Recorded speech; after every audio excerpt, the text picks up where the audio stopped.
Motivation കൊണ്ട് ഒരാൾ ആ ദിവസങ്ങൾ കിട്ടുന്ന ചാർജ് അല്ലാതെ ലൈഫ് ലോങ് ചാർജ് കിട്ടാത്ത എന്തുകൊണ്ടാണ്? അത് കിട്ടാൻ എന്താ ചെയ്യേണ്ടത്? അതിന് പ്രധാനപ്പെട്ട കാര്യം എന്ന് വെച്ചാൽ നമ്മൾ മോട്ടിവേഷൻ പുറത്തുനിന്ന് നമുക്ക് കൊടുക്കാൻ പറ്റില്ല. ബേസിക്കലി നോക്കിയാൽ ഇപ്പോൾ ഒരു മോട്ടിവേഷണൽ സെഷൻ എന്ന് നമ്മൾ പറയുന്ന സെഷൻ പോലും അത് ശരിക്കും എനിക്കിപ്പം മാഷിനെ ഇൻസ്പയർ ചെയ്യാൻ സാധിക്കും. മോട്ടിവേഷൻ എന്നുള്ള വാക്കിനകത്ത് തന്നെ അതിന്റെ അർത്ഥമുണ്ട്. മോട്ടീവ് എന്ന് പറഞ്ഞാൽ ലക്ഷ്യം, മോട്ടിവേഷൻ എന്ന് പറഞ്ഞാൽ ഡ്രിവൺ ടുവേർഡ്സ് എ ഗോൾ. അപ്പോൾ മോട്ടിവേഷൻ ഉണ്ടാവണമെന്നുണ്ടെങ്കിൽ you should be driven towards a goal.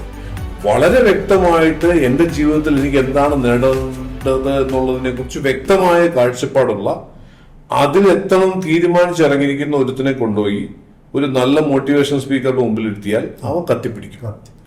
അല്ലാതെ ഇതൊക്കെ ഇവിടെ പറയും നമ്മുടെ ജീവിതം ഇങ്ങനെയൊക്കെ പോകത്തുള്ളൂ, ഞാനും എന്റെ പരിമിതികളും പ്രശ്നങ്ങളും എന്ന് പറയുന്ന രീതിയിൽ പോകുന്ന ആൾക്കാർ, മജോറിറ്റി ആൾക്കാരും ഞാൻ കാണുന്നത് അവരെല്ലാം നമ്മൾ ഇംഗ്ലീഷിൽ പറയുന്നത് you are not the product of the circumstances, you are the product of the choices you make now എന്ന് പറയും. അതായത് നിങ്ങൾ സാഹചര്യങ്ങളുടെ ഉൽപ്പന്നമല്ല, നിങ്ങൾ എടുക്കുന്ന തീരുമാനങ്ങളുടെ ഉൽപ്പന്നമാണെന്ന് പറയും. അപ്പൊ ഈ സാഹചര്യങ്ങളുടെ ഉൽപ്പന്നമാണെന്ന് വിശ്വസിച്ച് ജീവിക്കുന്നവരാണ് ഭൂരിഭാഗം ആൾക്കാർ.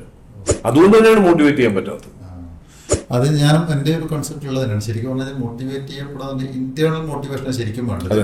അതിനെ ട്രിഗർ ചെയ്യാൻ ഈ പറഞ്ഞ എക്സ്റ്റേണൽ സപ്പോർട്ട് ചെയ്യും, ഇൻസ്പയർ ചെയ്യും. എന്നല്ലാതെ ഒരാൾക്ക് സ്വന്തം അതൊരാളുടെ സ്പീച്ച് ആവാം, സിനിമയാവാം, എന്തോ ആവാം, വേറൊരാളുടെ ജീവിത രീതിയാവാം.